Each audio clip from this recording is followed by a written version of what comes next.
Cricket Show as we turn our attention to our special guest, Mr. Dean Oliver, President of the Grovedale Cricket Club.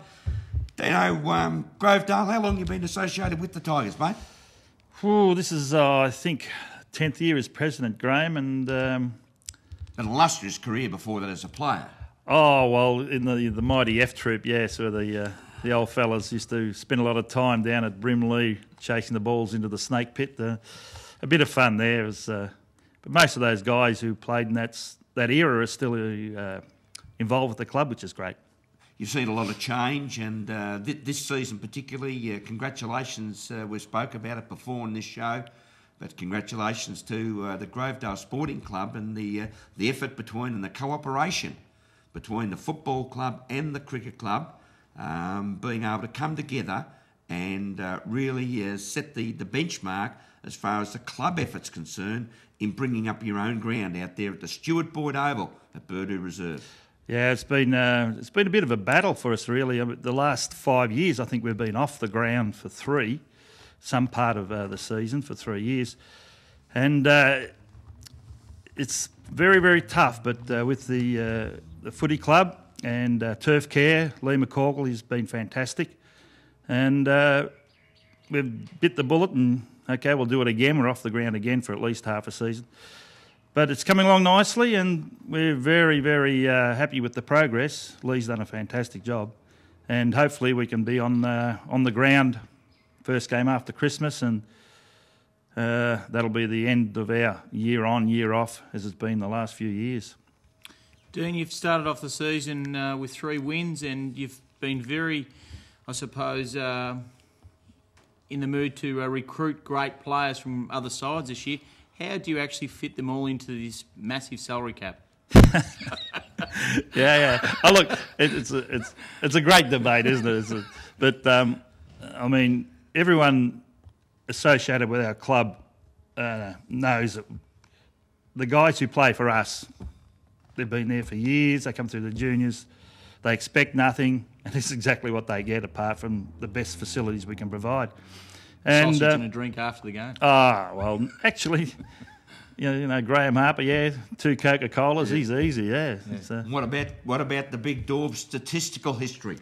Well, it never ceases to amaze people who walk in the room and they just look at all this multicoloured paper on the wall and they scratch their head and they don't know where to start, don't know where to begin, and the first thing they say is, who the hell put all this together? So some very wild statistics there, but it's all part of the club, it's all part of the scheme, and we have a fantastic following out there, a great off-field following of supporters. And last year, when things were really, really tough for every club in the competition, you know, we sailed right through the season, right to the very end, and nothing changed for us. It was great.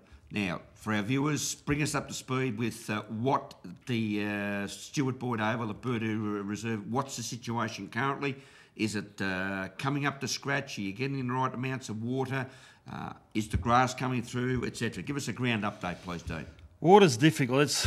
It always was going to be the difficult part of the equation. We had to rely on rain. Everyone has to rely on rain. McColl's have been fantastic with the transport. They've helped us out enormously.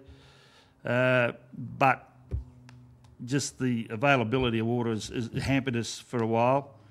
The rain the last week or so and the heat's been fantastic. It's just come on enormously. The cooch has now poked its head through the surface. It's starting to run. Lee poisoned off the old ryegrass growth on Saturday morning, so it should give it a bit more freedom. And the plans are to top dress end of November, start of December, and hopefully after Christmas we'll be right to go. Okay, let's have a quick look at, while we've got him talking, the current game in the Geelong Cricket Association Division 1. It's the first day of a 2-day fixture that was played last Saturday, and Grovedale got 170 runs on the board against Newcomen District out there at Newcomen District, and it was tough going, Dean. It was very, very tough going. Unfortunately, again, due to the lack of water, Newcomen's rye wicket was unplayable, so they did their best to get a wicket up from their cooch. And unfortunately, somewhere along the line, the council boys put the sprinklers on the square, and I hope they do that at our ground this weekend. I must say, you're walking out the ground, you look at the strip, you say, "Oh, this is magnificent." But when you stood on it, you thought, there's a song coming in the back of my head. I feel the earth move under my feet. It was strange, but how's that tune go? I feel the earth move under my feet. Yep. But it was a great toss to win, obviously. But Mark Kelson batted very well. Oh, look, it was an innings appreciated by everyone at the game, and hats off to the Newcombe boys. They acknowledged it. The 93 on a deck like that was worth 150. I've seen Mick play a few big innings. Got a big 100 against South Barwon a few years ago, but this by far was his best innings under really, really tough conditions. It was fantastic. Grovedale, 170 runs on the board. Newcombe and District have got the chase ahead of them this afternoon out at Grinda Reserve in Cobbards Road in Newcombe. Here on the Geelong Cricket Show, we're going to take a break and be back to look at the rest of the Geelong Cricket Association Division 1 and a couple of Division 2 games on our Geelong Cricket Show, brought to you by the Bendigo Bank.